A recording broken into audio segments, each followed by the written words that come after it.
If you want to make your show really pay off, there are a few other things to consider. We all know that we want to try to use a trade show to increase our market share or increase our revenue. But how many other things can we do at that show? Let me just start giving you a handful of things that you might want to write down. If I can look for new revenue, can I also protect my existing revenue? Can I make sure that I don't lose my existing customers to competitors who, guess what, are at the show, and what are they trying to do? Take away your customers, am I right?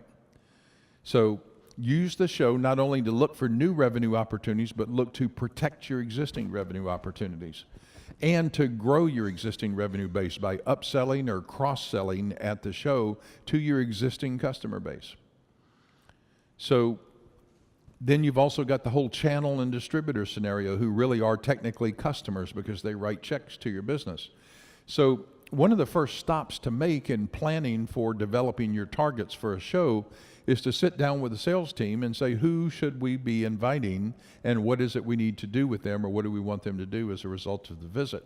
So they're going to talk to you not only about prospects and prospecting, they're going to talk to you probably about taking care of existing customers, customer relationship management at the show, cross-selling, upselling, and making sure that you identify customers who are at a potential for loss, and it's already known that they're at a risk of loss, and using the show as a way to stitch up and salvage and patch up that relationship and save the business.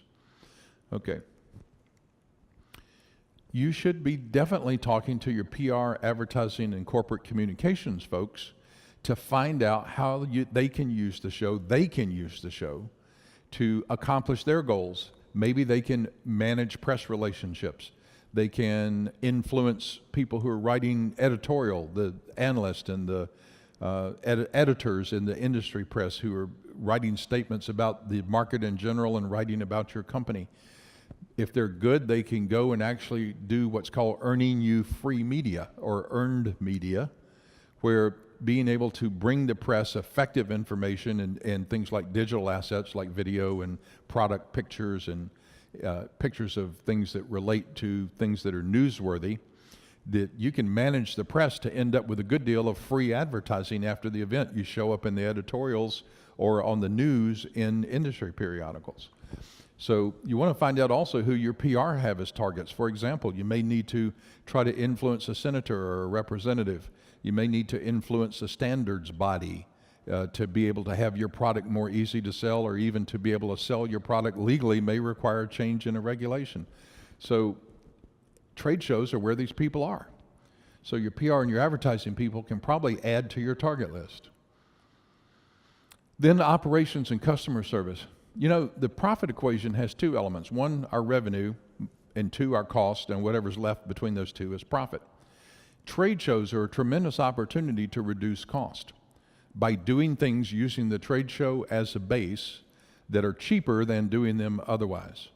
So if I'm having a big product launch, why would I not go to CES, where they have a huge international broadcast studio, where all of the worldwide press are already present at the show at their own expense, and the news coverage, in addition to my ability to do international broadcast and to use digital media to support it all, is already in place. Why would I want to try to pay to do all that myself by organizing my own product launch up at Chelsea Piers or something in New York at a huge expense? Why would I want to do that?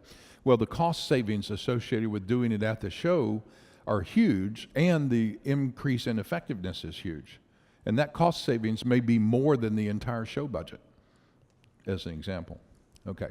So your operations people and your customer service people may say, while we're at the show, let's invite our existing customers in and teach them this new thing that makes their existing product set work better. Let's teach them what they need to do, how they need to do it, and use it as a customer education opportunity. Or let's have our customer conference 2 days before the show starts on Wednesday, Thursday, Friday show, or let's say on the weekend before the show starts on a Sunday, Monday, Tuesday schedule. Let's have a 2-day customer conference that is aimed at reducing our customer support costs and educating our customers to use our product better and to be more successful. So you can use the show to address customer service and support cost and issues. And then the executive suite. The executive suite is a two-way door. Number one, the executives will have a list of people they really want to talk to. Dwayne Chapman, who was the chairman of Equifax, I went to see him one time, and I didn't get to see him until 2 weeks before the show. I said, Dwayne, who do you want to see at National Retail Federation? He said, Ed, that's a great question. He said, there are 27 people who will be at this show that I want to see. I don't care about the other 10,000, 12, 20,000. There are 27 people that I really need to see. And I said, okay, Dwayne, let's do something out of the box. We'll send them a telegram, which nobody gets a telegram these days, right? But Western Union will still deliver a telegram. I said, let's send them a telegram telling them that you want to meet them personally at the show, and if they will come and meet you, and we'll pre-schedule these things, you will give them an advance copy of the Redgate study. Do you guys remember about 15, 20 years ago when credit reporting privacy became a huge issue in Congress? There was a whole lot going on about credit reporting regulation. Well, the Redgate study was commissioned to address that, and nobody had it. It was going to be released, I'll make up a date, on April 1st. Well, this show was like 2 weeks before that, and Dwayne promised all of those 27 people an advance copy of the Redgate study. We had 24 of the 27 show up.